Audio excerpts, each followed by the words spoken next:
कहानी अफसोस और खोए हुए प्यार की गाथा।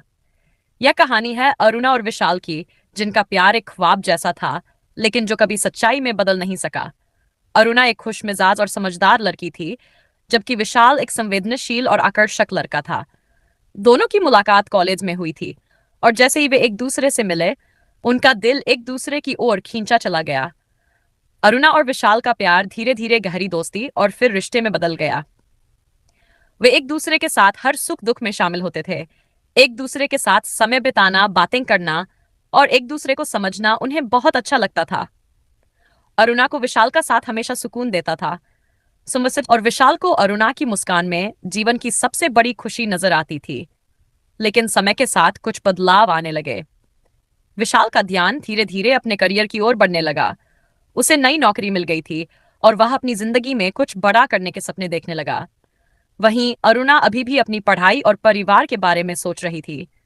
दोनों के बीच पहले जैसा सामंजस्य नहीं रहा। विशाल ने धीरे धीरे अरुणा से दूरियां बनानी शुरू कर दी और अरुणा को यह बदलाव बहुत महसूस होने लगा। एक दिन अरुणा ने विशाल से इस बारे में बात की। उसने पूछा, विशाल, तुम मुझसे पहले की तरह नहीं बात करते, पहले जैसा प्यार नहीं दिखाते, क्या कुछ बदला है? विशाल थोड़ी देर चुप रहा, फिर उसने कहा, अरुणा, मैं जानता हूं कि तुम मेरे लिए बहुत कुछ हो, लेकिन मुझे लगता है कि मैं अपनी जिंदगी में कुछ और करना चाहता हूं। मुझे अपनी करियर और भविष्य पर ध्यान देना है। मैं नहीं चाहता कि तुम्हें कोई भी दर्द हो, लेकिन मुझे लगता है कि अब हमें एक दूसरे से थोड़ा दूर रहना चाहिए थे। अरुणा का दिल टूट गया और वह समझ नहीं पाई कि विशाल के शब्दों में क्या था। वह जानती थी कि विशाल का प्यार कभी झूठा नहीं था, लेकिन शायद समय और हालात ने दोनों के बीच दूरियां पैदा कर दी थीं। विशाल ने अरुणा से कह दिया, मैं तुमसे सच्चा प्यार करता हूं, लेकिन कभी कभी हमें अपने रास्ते खुद तय करने होते हैं। अरुणा की आंखों में आंसू थे, लेकिन उसने अपनी भावनाओं को काबू में रखा।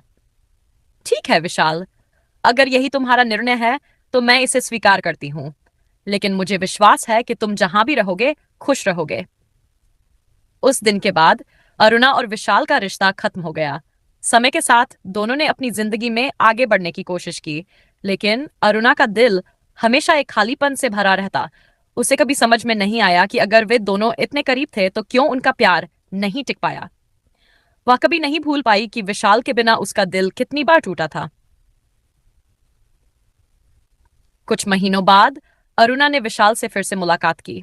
दोनों एक छोटे से कैफे में मिले और विशाल ने कहा, अरुणा, मुझे तुमसे कुछ कहना है। मैंने अपनी जिंदगी में बहुत कुछ पाया, लेकिन तुम्हारे बिना सब कुछ अधूरा था। मुझे महसूस हुआ कि तुम्हारे बिना मैं खुश नहीं हो सकता, लेकिन जब तुमसे दूर हो गया तो समझ आया कि प्यार का कोई भी रूप दूरियों में बिखर जाता है। अरुणा ने गहरी सांस ली और कहा, विशाल, अब हमारी जिंदगी में कई चीजें बदल चुकी हैं। शायद हमें अपनी राहें अलग अलग तय करनी थी, और यह हमारी किस्मत का हिस्सा था। मैं तुम्हारे लिए हमेशा अच्छे की कामना करूंगी, लेकिन शायद अब हमें एक दूसरे के बिना आगे बढ़ना चाहिए। अरुणा और विशाल के बीच जो प्यार था वह हमेशा एक ख्वाब जैसा ही रह गया। वे दोनों जानते थे कि कभी कभी प्यार सच्चा होने के बावजूद भी समय और परिस्थितियों के कारण खो जाता है। सुविचार: कभी कभी खोने का दर्द सच्चे प्यार का हिस्सा बन जाता है, लेकिन यही अनुभव हमें जिंदगी के कुछ जरूरी पहलुओं को समझने में मदद करता है। अरुणा और विशाल की कहानी ये सिखाती है कि प्यार सच्चा हो सकता है, लेकिन हर रिश्ता अपनी पूरी राह पर नहीं चलता। कभी कभी हमारी जिंदगी में कुछ चीजें खो जाती हैं, लेकिन इसका मतलब ये नहीं कि हम आगे नहीं बढ़ सकते।